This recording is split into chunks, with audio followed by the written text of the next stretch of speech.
خاتون نے تو سب کچھ کیا تھا. انہوں نے کہا ٹھیک ہے ہمیں دینار کی تھیلیاں دے دو, ایک رات کے لیے سر لے لو. امام حسین رضی اللہ عنہ کا سر لے کے وہ راہ اندر گیا اور جا کر امام حسین رضی اللہ عنہ کے سر مبارک کو ریشمی کپڑے کے ساتھ صاف کیا, اس کو غسل دیا, سر مبارک کو خوشبو لگائی اور ساری رات امام حسین رضی اللہ عنہ کے سر کی زیارت کرتا رہا. جب صبح کا وقت ہوا تو وہ حضرت امام حسین رضی اللہ عنہ کے سر سے مخاطب ہو کے کہتا ہے لا املک الا نفسی وانا اشهد ان لا الہ الا اللہ وان جدک محمد رسول اللہ صلی اللہ علیہ وسلم واشهد انی مولاک. کہ میں سوائے اپنی ذات کے کسی اور چیز کا مالک نہیں, میں گواہی دیتا ہوں خدا کے سوا کوئی معبود نہیں, اور آپ کے جد کریم اللہ کے سچے رسول ہیں اور میں آپ کا غلام ہوں. اور یہ کہتے اس نے کلمہ پڑھا, دار اسلام کے داخل ہو گیا. امام حسین رضی اللہ عنہ کے سر کی وجہ سے اس راہب کو ایمان نصیب ہو گیا. اور پھر جب صبح ہوئی اس نے دیناروں کی تھیلی ان کے حوالے کی اور امام حسین رضی اللہ عنہ سر ان کے حوالے کیا, اور اس کے بعد یہ واپس اپنے گرجے کے اندر آیا, سارا کچھ چھوڑا, اللہ کی راہ کے اندر لگ گیا, مسلمان ہو گیا. اب یہ جتنے یزیدی تھے انہوں نے دیناروں کی تھیلیاں لے کے جب دمشق کے قریب پہنچنے والے تھے انہوں نے کہا پہلے یہ جو دینار ہیں ان کو ہم آپس کے اندر تقسیم کر لیتے ہیں.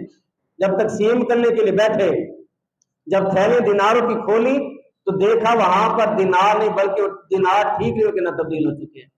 اور اس کے ایک طرف ہی آیت لکھی ہے وَلَا تَحْسَبَنَّ اللَّهَ غَافِلًا عَمَّا يَعْمَلُ الظَّالِمُونَ. کہا یہ جو ظالم ہیں یہ گمان نہ کریں کہ اللہ ان کے کیے عملوں سے غافل ہے. اور دوسری طرف یہ آیت لکھی تھی وَسَيَعْلَمُ الَّذِينَ ظَلَمُوا أَيَّ مُنقَلَبٍ يَنقَلِبُونَ. جو کچھ انہوں نے کیا اور قریب ہے کہ ظالم لوگ جیسا ظلم کر چکے ہیں ویسا ہی ظلم ان پر اوندا پلٹ کر آئے گا. کیوں کہ جتنا بھی ظلم کیا جائے آخر کار ایک نہ ایک دن ختم ہونے والا ہے. ظالم اور مظلوم دونوں اللہ کی بارگاہ میں پیش ہونے والے ہیں. جب کوئی اقتدار پہ بیٹھتا ہے, کسی کرسی پہ بیٹھتا ہے, کسی عہدے پہ بیٹھتا ہے, کسی پاور کے اندر آتا ہے, وہ یہ بھول جاتا ہے کہ میں نے شاید ساری زندگی ایسے یہاں پہ بیٹھنا ہے. وہ یہ بھول جاتا ہے کہ ایک نہ ایک دن میں نے یہ کرسی چھوڑنی ہے, یہ عہدہ میں نے چھوڑنا ہے, یہ پاور ایک نہ ایک دن مجھ سے جانے والی ہے. بس اس وقت وہ فرعون بن جاتا ہے اور کہتا نہیں ساری زندگی میں تو اسی طرح اسی عہدے پہ رہوں گا. نہیں, یہ چند دن کی بات ہے. میاں محمد بخش رحمۃ اللہ علیہ فرماتے ہیں صدا نہ باغیں بلبل بولے, صدا نہ باغ بہارا, صدا نہ ماتے حسن جوانی, صدا نہ صحبت یاراں. کہتے ہیں صدا کوئی چیز نہیں رہنے والی, نہ یہ حسن رہے گا, نہ یہ جوانی رہے گی, نہ یہ دوست رہیں گے, نہ رشتہ دار رہیں گے, نہ ماں باپ, کوئی چیز باقی نہیں رہے گی. کل من علیہا فان, ہر چیز فنا ہونے والی ہے. وَيَبْقَى وَجْهُ رَبِّكَ ذُو الْجَلَالِ وَالْإِكْرَامِ. اگر کوئی چیز باقی رہنے والی ہے تو اللہ کی ذات ہے. اللہ کی ذات کے علاوہ ہر چیز فنا ہونے والی, کوئی چیز ہمارے پاس مستقل طور پہ نہیں ہے. اس منبر پہ پہلے کتنے خطباء بیٹھتے رہے, وہ دنیا سے چلے گئے, چند دن ہم نے چلے جانا ہے, ہم نہیں ہوں گے, یہ مسجد پھر بھی آباد رہے گی, اور ہم یہ سمجھے کہ شاید ہم نے قیامت تک یہاں پہ بیٹھنا ہے. تو ایسا نہیں. جب ان ظالموں نے ظلم کیا انہوں نے سوچا شاید ہمیشہ کے لیے ہم ان عہدوں پہ رہیں گے, ہمیشہ کے لیے ہمارے پاس حکومت رہے گی. لیکن ان کو معلوم نہیں کہ جتنی بھی بڑی رات ہو آخر صبح ہونی ہے. آخر ایک نہ ایک دن ظلم کے بادل چھٹنے ہیں اور پھر ان سے ظلم کا بدلہ لیا جائے گا. اور پھر وہ حسرت سے ہاتھ ملنے لگے کہ ہمارے پاس جو دنیا تھی وہ بھی گئی, جو ایمان تھا وہ بھی گیا. لیکن جن کو اللہ تبارک و تعالیٰ نے ایمان دینا تھا وہ چاہے رائے بھی کیوں نہیں تھا, امام حسین کے سر کی برکت سے اس کو دولت ایمان نصیب ہو گئی. اس کے بعد ابن اسحاق نے نہال بن عمر سے روایت کی, وہ کہتے ہیں کہ واللہ میں نے بچے میں خود دیکھا کہ جب امام حسین رضی اللہ عنہ کے سر کو لے کے لوگ نیزے پہ جا رہے تھے, اس وقت میں دمشق میں تھا اور یزید نے یہ سارا انتظام کیا ہوا تھا کہ دمشق کے بازار سے جب گزرے تو قاری قرآن کو کہا کہ تم آگے قرآن پڑھتے جاؤ قافلے والوں کے سامنے, تاکہ لوگوں کو یہ پتا چلے کہ ہم قرآن والے ہیں اور یہ لوگ باغی ہیں. نعوذ باللہ من ذالک. یہ ظاہر کرنے کے لیے کہ ہم قرآن سے محبت کرنے والے ہیں, ہم قرآن والے ہیں, اور یہ جو سروں پر جن کے نیزوں پر جن کے سر چڑھائے ہوئے یہ سارے باغی آ رہے ہیں. آگے آگے قاری قرآن تلاوت کرتا ہوا جا رہا ہے. جب وہ اس آیت پر پہنچا ام حسبت ان اصحاب الکافی والرقیم کانوا من آیاتنا عجبا، جب اس نے یہ آیت پڑھی امام حسین رضی اللہ عنہ کے سر سے آواز آتی ہے عجب من اصحاب الکافی قتلی و حملی. قاری قرآن کہتا ہے، قرآن پاک کے اندر موجود ہے اصحاب کاف کا واقعہ کہ جو اصحاب کاف الرقیم تھے، اللہ فرماتا ہے کہ وہ ہماری عجیب نشانی میں سے ایک نشانی تھے. امام حسین کے سر سے آواز آتی ہے کہ بے شک اصحاب کاف کی نشانی بھی عجیب ہے، اور میرا قتل کیا جانا پھر میرے سر پر نیزے کے نوک پر اٹھایا جانا یہ بھی اللہ کی نشانی میں سے ایک نشانی ہے.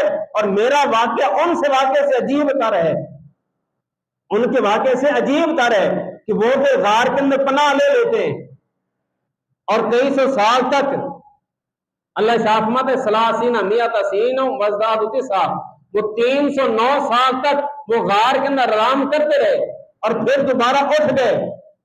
لیکن کہا کہ میرا قتل کیا جانا، مجھے شہید کیا جانا، میرے رفقا کو شہید کیا جانا، ان پر ظلم و ستم کے پہاڑ توڑے جانا، اور پھر یہاں پہ بس نہیں ہمارے سروں کو نیزوں کی نوک پر چڑھایا جانا، یہ صحاب کے واقعے سے بھی زیادہ عجیب تر ہے. پھر جب امام حسین رضی اللہ عنہ کے سر آگے آگے اور سیدہ زینب سلام علیہا آپ قافلے کی سربراہی کر رہی، آپ نے فرمایا کہ تم ذرا امام حسین کے سر کو لے کے ذرا آگے جاؤ، اس لیے کہ لوگوں کی توجہ سر کی طرف ہے. جب وہ سر کو دیکھتے ہیں تو ان کی نظر ہمارے اوپر پڑتی ہے. جب امام حسین کا سر آگے آگے ہوگا تو لوگوں کی نظر امام حسین پر ہوگی، ہمارے اوپر کسی کی نظر نہیں پڑے گی. اب اسی طرح وہ بازار میں سے گزرتے ہوئے جا رہے ہیں، ایک عورت جو یہ سارا منظر دیکھ رہی تھی سیدہ زینب سلام علیہ کے پاس آئی اور عرض کرتی ہے کہ آپ مسافر ہیں، مجھے یہ اجازت دیں کہ میں آپ کی خدمت میں کچھ چیزیں پیش کرنا چاہتی ہوں. سیدہ نے اجازت دی، وہ گئی، کچھ کھانے کا سامان لے کے آئی، کچھ پانی لے کے آئی. کہا یہ میری طرف سے قبول کریں. کہا یہ ہم اتنا سفر طے کر کے آئے، کربلا کے اندر ہمارے اوپر پانی بند کر دیا گیا اور پھر اس کے بعد یہ سارا سفر کر کے آئے، ہر مقام پر اہل بیت اطہار کو گلی گلی پھرایا جا رہا ہے، تم اتنی مہربانی ہمارے ساتھ کیوں کر رہی ہو؟ تو وہ عورت کہنے لگی آج سے کچھ عرصہ پہلے میں مدینے کے اندر رہتی تھی، سیدہ فاطمہ الزہرا سلام علیہ کے گھر کام کیا کرتی تھی. جب کام کرتی تھی، جب میں ایک دن سے رخصت ہونے لگی تو میں نے عرض کی سیدہ میں جانے لگی ہوں، مجھے کوئی وصیت فرما دے. تو مجھے سیدہ نے وصیت کی تھی کہ جب کوئی مسافر دیکھنا تو ان کو پانی پلا دینا، تو مسافر دیکھنا ان کی خدمت کر لینا، ان کو پانی پلا دینا. تو میں نے دیکھا یہ قیدی ہیں، مسافر ہیں، تو میں نے سوچا آپ کی خدمت میں چند چیزیں پیش کر دوں، یہ میری طرف سے پانی قبول کریں، کھانا قبول کریں، یہ چند کپڑے یہ میری طرف سے قبول کریں. سیدہ نے قبول کیے. اس کے بعد کہا کہ اے سیدہ میرے لیے دعا کر دیں. کہا کہ کیا دعا کروانا چاہتی ہیں؟ کہا جب میں مدینے کے اندر تھی، سیدہ کی خدمت کرتی تھی، تو اس وقت ان کی ایک بڑی بیٹی تھی جس کا نام تھا زینب، ان کے بیٹے تھے جن کا نام تھا حسن حسین، میں ان کی خدمت کیا کرتی تھی. آج میں نے آپ کی خدمت کی ہے تو آپ میرے لیے دعا کر دیں، اللہ مجھے کبھی حسن حسین کا دیدار عطا فرما دے، کبھی مجھے سیدہ زینب کا دیدار عطا فرما دے. سیدہ زینب سلام علیہ فرماتی ہے اے بی بی پھر تیری دعا قبول ہو گئی، تیری دعا قبول ہو گئی. کہا وہ کیسے؟ کہا پردہ کو سرا اوپر کیا، کہا دیکھو یہ زینب آپ کے سامنے کھڑی ہے اور جو آگے سر نیزے کی نوک پہ ہے اور تلاوت قرآن جاری ہے وہ امام حسین کا سر ہے، اور امام حسن رضی اللہ عنہ کو زہر دے کر ان کو پہلے شہید کر دیا گیا. اس وقت جو حضرت سیدہ فاطمہ الزہرا سلام علیہ کی وہ خادمہ تھی جس کا نام تھا فضہ، اس نے اسی وقت جب یہ ساری باتیں سنی اس سے غم برداشت نہ ہوا، اس وقت وہ بھی جام شہادت نوش کر گئی. پھر یہ قافلہ آگے چلا، جب یزید کے دربار کے اندر پہنچا، ابھی یزید کے دربار سے تھوڑا پیچھے ہے، یزید نے دیکھا کہ مقام جرون کے پاس اہل بیت اطہار کا قافلہ پہنچ چکا ہے، تو اس نے پیغام بھیجا کہ جتنا قافلہ آ رہا ہے ان سے کہو کہ سب سے پہلے دارالسلطنت کے اندر آئیں، کہ میرے دربار کے اندر ان کو لایا جائے. اور علامہ محمود علوسی رحمۃ اللہ علیہ نے تفسیر البیان معنی کے اندر لکھا ہے کہ جب یہ قافلہ قریب آ رہا تھا تو یزید یہ شعر کہتا تھا لما بدت تلک الحمول واشرفت تلک رؤوس الی ربی جیرون، کہ جب سواری ظاہر ہوئی اور سر ہائے مبارکہ شہداء کربلا مقام جرون کے ٹیلوں پر نمودار ہوئے، لغالب الغراب فقلت صح او لا تصح فلقد قضیت من الرسول دیونی۔ اب یزید کا الفاظ سنیے، لوگ آج یزید کی بڑی وکالت کرتے ہیں کہ یزید نے اتنا ظلم نہیں کیا، یزید کو امیر المومنین کے خطاب دیتے، القابات دیتے ہیں۔ اب یزید کیا کہہ رہا ہے؟ ان الفاظ سے پتہ چلتا ہے یزید نے کتنا ظلم کیا ہے۔ یزید نے جو شعر پڑھے اس کا ترجمہ کہتا ہے تو کوے نے کائیں کائیں کی، میں نے اسے کہا تو بول یا نہ بول، میں نے رسول اللہ سے اپنے قرضے چکا لیے۔ نعوذ باللہ من ذالک، یعنی کہ امام حسین کو اور آپ کے رفقاء کو شہید کرنے کے بعد کہتا ہے میں نے رسول اللہ سے اپنے قرضے چکا لیے۔ اسی پر علماء فرماتے ہیں یزید پر کفر کا فتویٰ لگتا ہے جو کہتے ہیں میں نے حضور سے قرضے چکا لیے۔ اور پھر یہاں پہ بس نہیں کی، پھر اس نے جب امام علی مقام کا سر اس کے سامنے رکھا گیا، اس نے یہ شعر کہ لیتا اشیاخی ببدر شہدوا جزاء الخزرج من وقع العامل قد قتلنا القوم من ساداتهم ثم قالوا یا یزید لا تشل لست من خندق ان لهم انتقم من نبی احمد ما کان فصل لعبت بنی حاشم بالملک فلا خبر جا ولا وحیا نزل۔ یزید کہتا ہے کاش بدر والے میرے وہ اشخاص جنہوں نے تیر کھا کر بنی خزرج کی جزا فضا اور اضطراب کو دیکھا آج موجود ہوتے اور دیکھتے کہ ہم نے تمہارے سرداروں میں سے بڑے سردار امام حسین کو قتل کر کے بدر والی کجی کو سیدھا کر دیا ہے۔ نعوذ باللہ من ذالک۔ اور کہتا اس وقت وہ خوشی کے مارے ضرور بلند آواز پکار کر کہتے اے یزید تیرے ہاتھ چھل نہ ہو۔ وہ کہتا ہے میں اولاد خندق سے نہیں، اگر اولاد احمد سے ان کی ایک بدلہ نہ لے لوں۔ بنی ہاشم نے تو ملک گیری کے لیے ایک ڈھونگ رچایا تھا، ورنہ نہ کوئی خبر آسمانی آئی تھی نہ کوئی وحی نازل ہوئی تھی۔ معاذ اللہ ثم معاذ اللہ۔ اب یہ دیکھیں کہ اس نے ایسے الفاظ کہے جس سے واضح پتہ چلتا ہے کہ اس نے کفر کیا ہے۔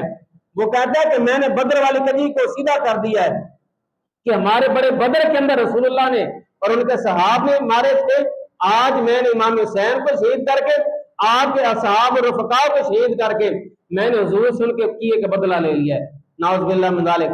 اور کہتا ہے اگر آج ہمارے بڑے ہوتے تو ان کو پتہ چلتا اور وہ مجھے کہتے اے یزید تیرے ہاتھ چھل نہ ہو کہ تم نے ہمارے سارے بدلے چکا دیے۔ نعوذ باللہ من ذالک۔ اور کہتا ہے کہ بنی ہاشم نے ملک گیری کے لیے ڈھونگ رچایا ہے۔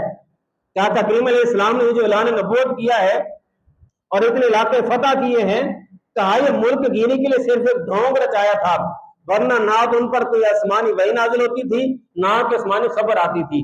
نعوذ باللہ من ذالک۔ اور اس کے باوجود بھی آج لوگ کہتے ہیں کہ یزید امیر المومنین ہے، یزید جنتی ہے۔ ہم کہتے ہیں صرف ایک دعا کر دو کہ اگر تم واقعی یزید سے محبت کرتے ہو تو پھر کہو اللہ تمہارا حشر یزید کے ساتھ کرے، ہم حسینی ہیں اور ہم دعا کرتے ہیں اللہ ہمارا حشر قیامت کے دن حسین کے ساتھ کرے، اللہ ہمارا حشر حسین کے ساتھ کرے۔ اگر تم واقعی اپنے آپ کو کہتے ہو کہ ہم یزیدی ہیں اور یزید سے محبت کرتے ہیں، یزید کو امیر المومنین کہتے اور کہتے ہیں یزید نے کوئی ظلم نہیں کیا، تو پھر دعا کر لو کہ اللہ تمہارا شر یزید کے ساتھ کرے اور ہمارا شر اللہ قیامت کے دن حسین کے ساتھ کرے۔ اس لیے کہ امام حسین بتا گئے مشکل کشالی کا دلارا حسین ہے، ٹوٹے ہوئے دلوں کا سہارا حسین ہے، مسلم کا سار بلند ہے باطل کے سامنے، کیونکہ ہر دم ہمارے ساتھ ہمارا حسین ہے، ہر دم ہمارے ساتھ ہمارا حسین ہے۔ اور پھر یہاں تک نہیں بلکہ ایک ہندو شاعر کہتا ہے انسان کو بیدار تو ہو لینے دو، انسان کو بیدار تو ہو لینے دو، ہر قوم پکارے گی ہمارے ہیں حسین۔ کا انسان کو شعور آ جائے پھر اس کو سمجھ آ جائے گی کہ حسین ہمارا ہے۔ اس لیے آپ نے اکثر دیکھا ہوگا کہ جب الیکشن ہوتے ہیں کوئی بندہ کسی پارٹی کے ساتھ ہے کوئی کسی کے ساتھ ہے، اور جب کوئی پارٹی الیکشن جیت جاتی ہے تو پھر جو دوسری پارٹی کو سپورٹ کرتے ہیں وہ بھی آگے ان کے گلے میں ہاتھ ڈالتے ہیں، جی آپ کو مبارک ہو، ہم تو مجبوری کے ساتھ ان کے ساتھ کھڑے تھے لیکن ہمارے دل آج کے ساتھ ہیں۔ تو وہ شاعر کہتا ہے انسان کو بیدار تو ہو لینے دو، ہر قوم پکارے گی हमारे है हुसैन। फिर सारे कहे कि नहीं नहीं हुसैन हमारा है, हुसैन हमारा है। हम आज कहते हैं हुसैन हमारा है। इमाम हुसैन रज़ी अल्लाह अन्हु के साथ जब यजीद के सामने रखा गया, उसने एक तो ये खुफिया कलिमात कहे और फिर उसके बाद इमाम हुसैन रज़ी अल्लाह अन्हु मुबारक लबों पे छड़ी मारता है और कहता है ये है हुसैन जो कहता था मैं बैत नहीं करता। जब उसने ये गुस्ताखी की तो एक साहब रसूल अबू बरज़ा असलमी रज़ियल्लाहु तआला अन्हु वो यजीद के दरबार के अंदर मौजूद थे। उन्होंने कहा या यजीद इन तक बिक़दबी का तगरुल हुसैन इब्न फातिमा अशहदु लक़द रअयतु नबी सल्लल्लाहु अलैहि वसल्लम। वो कहता है यजीद अपनी छड़ी को इमाम हुसैन को से दूर कर ले, इसलिए कि मैंने आका करीम अलैहिस्सलाम को देखा है। इमाम हुसैन को और इनके भाई हसन के होंठों पे हुजूर अलैहिस्सलाम बोसे दिया करते थे। ये बोसा गाय मुस्तफा है, यहाँ से छड़ी हटा ले। जब उसने ये कहा तो यजीद कहने लगा कि जल्दी कर इसको मेरे दरबार से निकालो, ये मेरी गुस्ताखी करता है, ये मेरी गुस्ताखी करता है। लेकिन अबू बरज़ा असलमी कहते हैं तुम जो मर्जी कह लो, लेकिन जो मैंने देखा है वो मैं तुम्हें बताता हूँ। हुजूर इनकी मुबारक लबों पर बोसे भी देते थे और हुजूर फरमाते थे ये मेरे दोनों शहजादे जन्नती जवानों के सरदार हैं, जन्नती जवानों के सरदार हैं। फिर ज़ार बिन कैस आगे आया और उसने सारे हालात वाक़यात बताए और वाक़यात को मस्ख करके बताया कि ए यजीद, उबैदुल्लाह बिन ज़ियाद ने इमाम हुसैन को कहा था कि या बैत कर लो, ये जंग के लिए तैयार हो जाओ, और इन्होंने जंग को इख्तियार किया और फिर हम इनके साथ जंग की और इनको गाजर मूली की तरह नाउज़ुबिल्लाह मिन ज़ालिक काटा और आज इनके सर लेके आपके पास आ गए।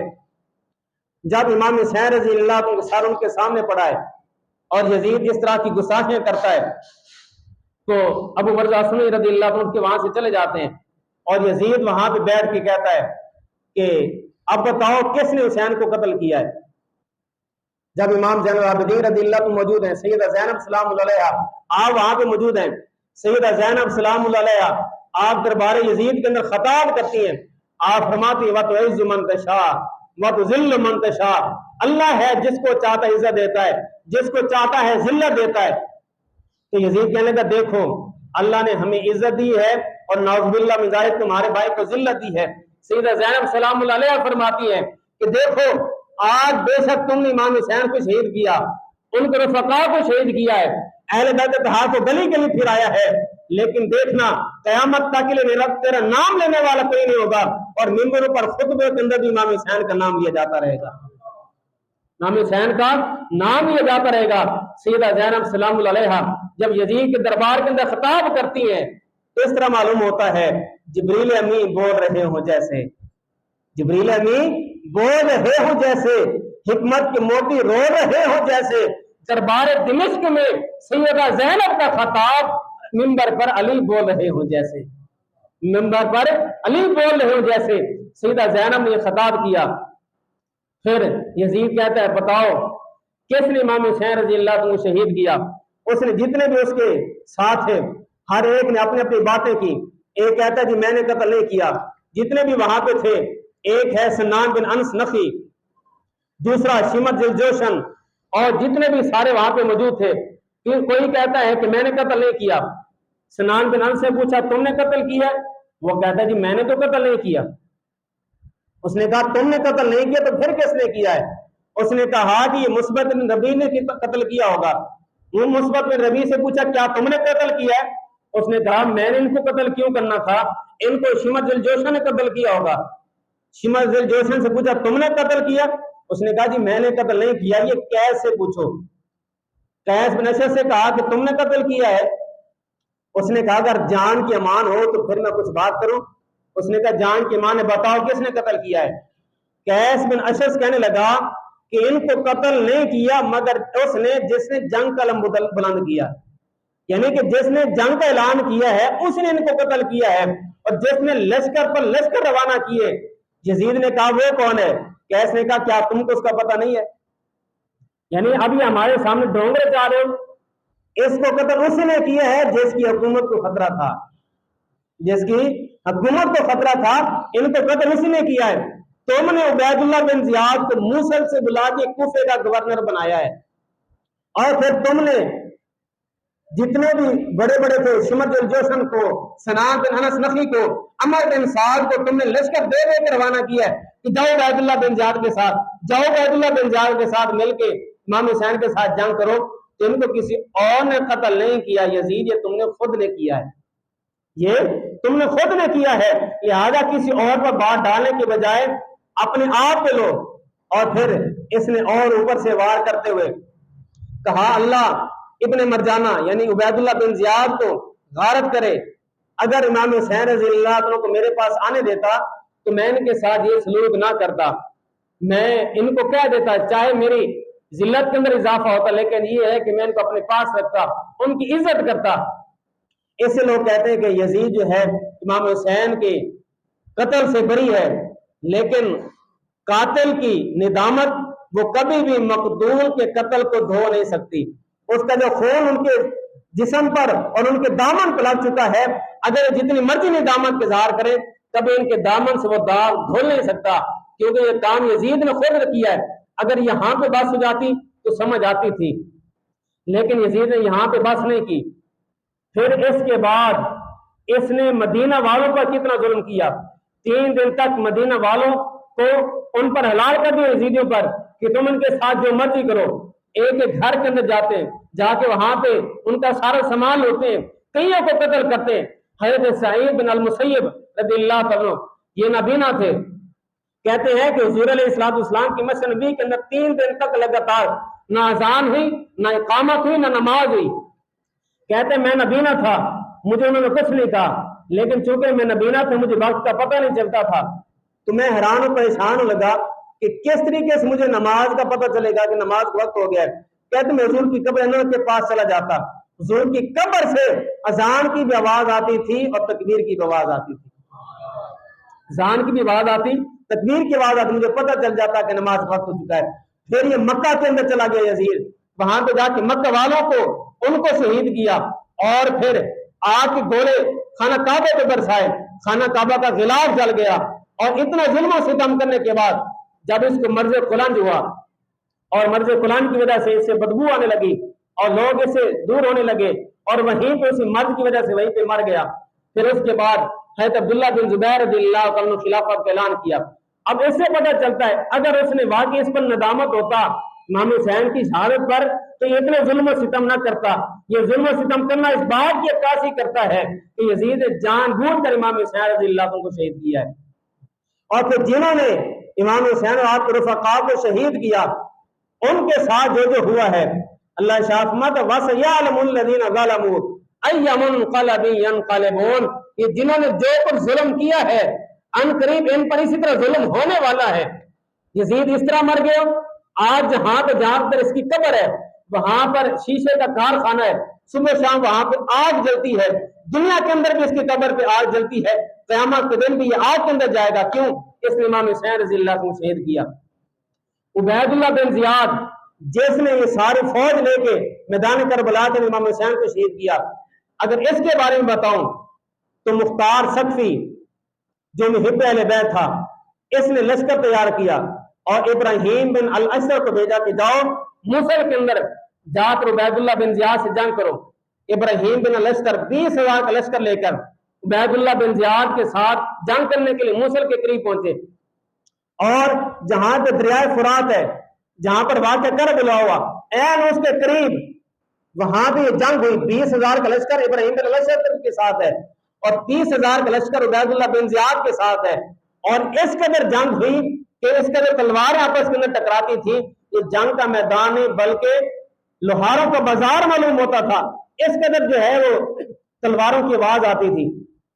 सुबह से लेकर दोपहर तक जंग होती रही।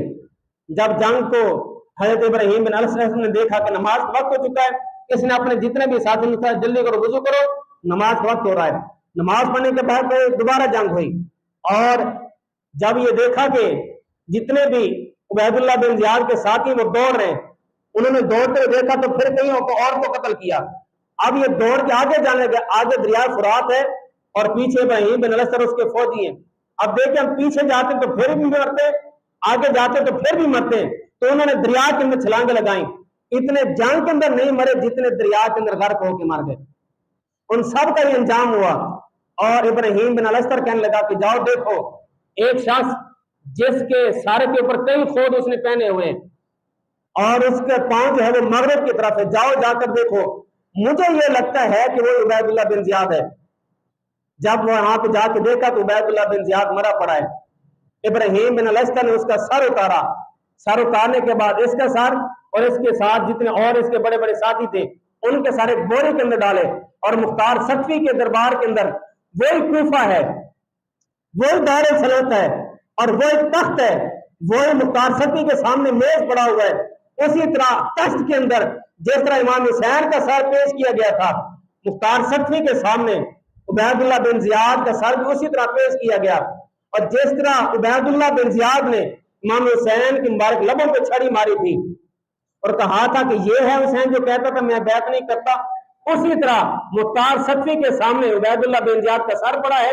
उसने जूता उतार के उसके सर को जूते मारे और कहा ये वो सर है जो इमाम हुसैन को कहता था कि हमारी बैत कर लो, ये वो सर है जो कहता था कि हमारी बैत कर लो वरना तुम पर पानी बंद कर दिया जाएगा, तुमको शहीद कर दिया जाएगा, तुम्हारे बच्चों को शहीद कर दिया जाएगा।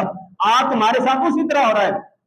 उसी तरह वही दिन है और वही तारीख है और वही दरबार है, वही तख्त है, वही मेज है, वही तख्त है। उसी के अंदर उबैदुल्लाह बिन जियाद का सर पड़ा है और उसको जूते मारे। मुख्तार सख्ती कहने लगा अब देखो इनके साथ होता क्या है। उसी वक्त वहां पर एक बड़ा अजदा आया। लोगों ने कहा देखो वो आ गया, वो आ गया। एक अजदा आगे आया, उबैदुल्लाह बिन जियाद के नथों के में दाखिल हुआ, मुंह से निकला और कई बार इसी तरह करता रहा। कहा ये इसका दुनिया का अजाब है, कयामत में जो अजाब होगा वो अल्लाह जानता है। कयामत को जो अजाब होगा वो अल्लाह जानता है। और अमर बिन साद जिसको यजीद ने कहा था कि अगर तुम इमाम हुसैन के साथ जंग करते हो तो तुम्हें रे की हुकूमत मिल जाएगी। रे की जो इलाका था वो बड़ा सरसब्ज था, तो अगर तुम इमाम हुसैन के साथ जंग करते हो तुम्हें रे की हुकूमत मिलेगी। अमर बिन साद जब मुख्तार सख्ती ने सब जितने भी आले रसूल को शहीद करने वाले थे उनको चुन चुन के मारा, अमर बिन साद के पास अपना बंदा भेजा कि जाओ उसको बुला के आओ। उसका बेटा हाफिज आया मुख्तार सख्ती के पास और कहा कि तुम्हारा बाप अमर बिन साद किधर है। कहा जी वो तो अब अपने घर के अंदर रहता है, मुसल्ले पे बैठा रहता है और बस अल्लाह अल्लाह करता रहता है, बस अल्लाह अल्लाह करता रहता है। कहा अब अल्लाह अल्लाह उसको याद आई है, उस वक्त याद क्यों नहीं आई जब इमाम हुसैन के साथ जाके जंग कर रहे थे। उस वक्त बंदा था कि जाके वो मुसल्ले पे बैठ जाता और कहता था कि मैं अपने हाथ आले रसूल के खून से रंगीन नहीं करना चाहता, अब बैठ कर अल्लाह अल्लाह करने की क्या जरूरत है। मुख्तार सख्ती खुद आया, अमर बिन साद को बाहर निकाला और कहा सबसे पहले इसके बेटे हफज की गर्दन पे तलवार चलाओ, फिर अमर बिन साद की गर्दन पे तलवार चलाओ। और कहा कि उस वक्त तुम्हें कहना चाहिए था मैं इमाम हुसैन से जंग नहीं करता, आज तुम्हारा शब्द वही होने वाला है जो तुमने इमाम हुसैन रज़ी अल्लाह को शहीद किया, उसका भी सर तन से जुदा कर दिया। इस तरह जितने यजीदी थे हर एक को वासिल जहन्नम किया और मुख्तार सख्ती ने अहले बैत का मुहिब होने का सबूत दिया। इसलिए हम कहते हैं इस्लाम की बरकत जोइंदा है हुसैन, इल्हाद के बर्बाद कुनिंदा है हुसैन, है जालिम और मजलूम का अंजाम में फर्क, मुर्दा है यजीद तो जिंदा है हुसैन, मुर्दा है यजीद तो जिंदा है हुसैन। अल्लाह से दुआ है अल्लाह ताला हम सबको अहले बैत नसीब फरमाए, आमीन।